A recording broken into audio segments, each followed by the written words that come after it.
Kinilig nga ng sobra-sobra ang isang kandidata sa mismong kayo.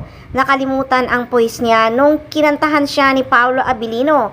Grabe, parang nakuryente siya. Wala na siyang pakialam, mawala ang poise niya. Nako, iniisip niya siguro na matalo man ako, daig niya pa ang nanalo dahil nayakap at nahalikan siya ni Paolo Abilino. Grabe talaga ang kagwapuhan ni Paolo. Nanginginig ang mga ibang candidates pag lumalapit na si Pao. Iba talaga ang karisma ng isang Paolo Abilino. Nakukuryente ang ibang kababaihan.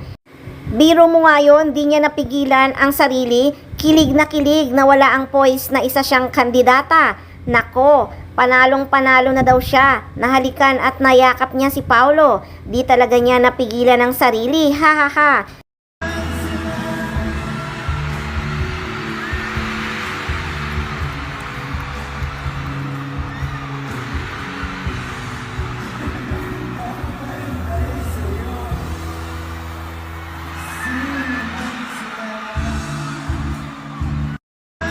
Tawang-tawa na lang si Paolo sa reaksyon ng kandidata. Siyempre, kilig din si Paolo kasi buong Pilipinas nanonood.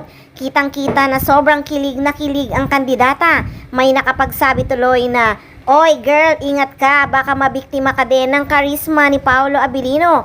Magna cum laude na yan sa pakikipagrelasyon." Halos lahat ng nagiging malapit sa kanya ay dinojowa niya. Grabe naman yon, magna cum laude talaga.